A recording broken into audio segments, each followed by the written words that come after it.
जंगल के गहरे कोने में एक जादुई खरगोश रहता था जिसका नाम टिक टिक था। टिक टिक साधारण खरगोश नहीं था, उसके पास एक जादुई घड़ी थी। ये घड़ी समय को मोड़ सकती थी और टिक टिक को शरारतें करना बहुत पसंद था। यह नए साल की रात थी और जंगल के सभी जानवर पार्टी की तैयारियों में व्यस्त थे। जंगल का राजा अपनी शानदार दहाड़ से सबको बुला रहा था। भालू एक विशाल केक तैयार कर रहा था और बंदर अपनी मस्ती में उछल कूद कर रहा था। टिक को लगा कि इस बार की पार्टी में कुछ खास होना चाहिए। उसने अपनी जादुई घड़ी निकाली और उसे घुमाते हुए कहा, इस नए साल को मैं कभी न भूलने वाला बनाऊंगा।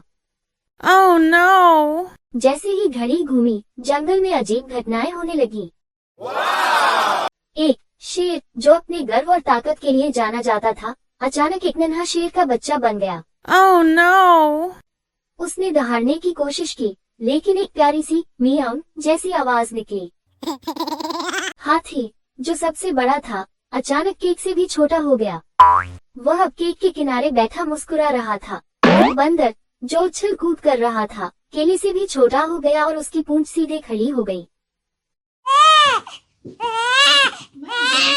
जादू से छोटे हुए जानवर अब पार्टी में मस्ती करने लगे। भालू ने केक उठाने की कोशिश की, लेकिन फिसल कर केक के अंदर गिर गया। बंदर ने अपनी मस्ती जारी रखते हुए एक गुब्बारे में कोल्ड ड्रिंक भर दी। गुब्बारा फूटा और सब जानवर कोल्ड ड्रिंक से भीग गए। हाथी ने जादुई पानी पी लिया और अपनी सूंड से बड़े बड़े बुलबुले छोड़ने लगा। एक बुलबुले में बंदर फंस गया और अंदर से चिल्लाने लगा। Oh no! एक और बुलबुले में शेर फंस गया, जो अब भी बच्चा था।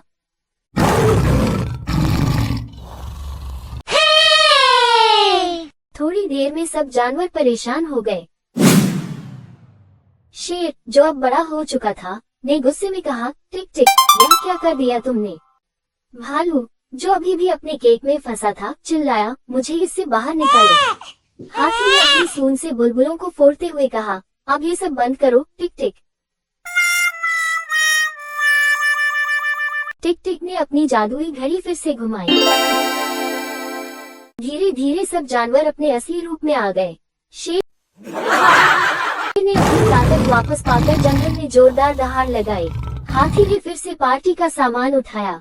बंदर ने केला खाया और मस्ती की। भालू ने केक से बाहर निकलकर गाना गाया, केक खाओ और खुश हो जाओ। सभी ने मिलकर नए साल का जश्न मनाया। टिक टिक ने माफी मांगते हुए वादा किया कि अगली बार वह ऐसी शरारत नहीं करेगा। जंगल में हर कोई मुस्कुरा रहा था और जादुई रात का अंत खुशियों के साथ हुआ।